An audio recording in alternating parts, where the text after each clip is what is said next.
Welcome back to Beginner's Breadboards, my electronics learning journey. Today we're looking at building a Schmitt trigger using a comparator. So the IC that we're using today is called the LM339N. This IC has 4 comparators with an open collector/drain. So what that means is the IC can drive low, but it cannot really drive high. So we have to include a pull-up resistor within our circuit. So for the Schmitt trigger itself, this is our circuit here. We have to do like an inverse on the comparator. So our input voltage goes to the minus input, whereas our reference voltage is going to the plus input. This pretty much inverts the signal there. So normally what we have are these two 1M resistors, and that just divides this 5 volts right here.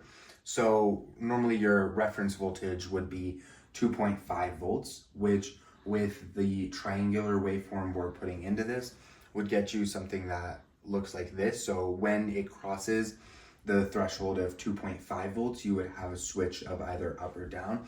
And so that's on this graph here with the output and input. So as the input voltage increases, the 2.5 threshold is what would drive it up or down, and then same thing as it decreases, it's just that 2.5 volts.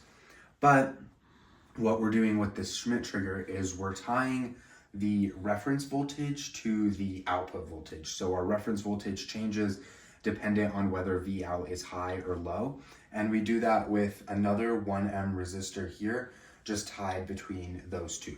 So with the feedback we get this. So when the output is at 0, which means the input voltage is greater than the reference voltage. This is kind of what those resistors end up doing here. And then with doing that math, you'll get the reference voltage will equal 1/3 of VDD. And then when V out is high, same thing there. That's just this is what those resistors end up looking like. And then you'll get 2/3 of VDD for that threshold. And so going back to this graph here with our input and output that's shown is as the input increases, it will only go low after it crosses the threshold of 3.33 volts. And then going the other way, as the input is decreasing, it'll only drive high once you cross the threshold of 1.66 volts. Okay, so this is the IC we're using. Again, this has 4 comparators in it, but we're only using one of them here, and then its output is up here, so that's the LM339N. And so this is the circuit that we have. These two resistors make up that 1 meg that divides the voltage, so you get 2.5 volts as the reference voltage. This is the 1 meg resistor that makes up that feedback loop. And then this is the 1K pull-up resistor at the end that allows it to drive up. And so we are powering this with a 5-volt source, and then our V in is coming from this triangular waveform, which is at 500 hertz that goes from 0 to 5 volts. And then on the oscilloscope, right now we're just showing that triangular waveform, so that input, and then just looking at the output, which is that blue line. So right now, because we have that feedback loop, it's at those 1/3 lines.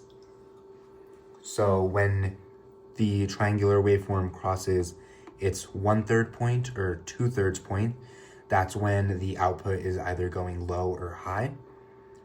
So that's just throughout that waveform.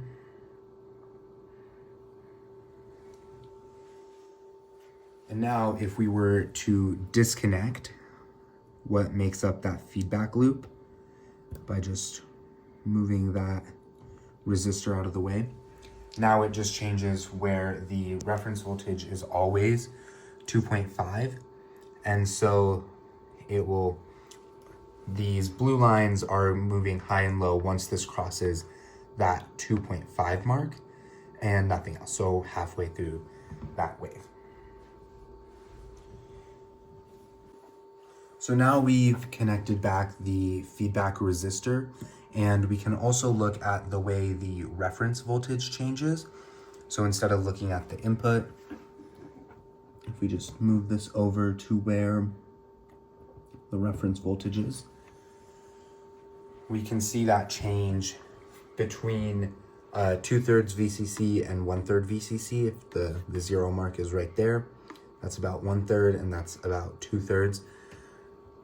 So again, the reference voltage is just changing based off of the output here. So when the output is high, the reference voltage changes to that 1/3, and then when it's low, with this one, when the output is high, that means the V in is lower, and so therefore the reference there sits at 2/3 VCC, so it has to go up, V in has to go up to 2/3 VCC to change. And then when the output is low, that means V in is at a higher voltage, and so therefore it has to go all the way down to 1/3 of VCC to change back up.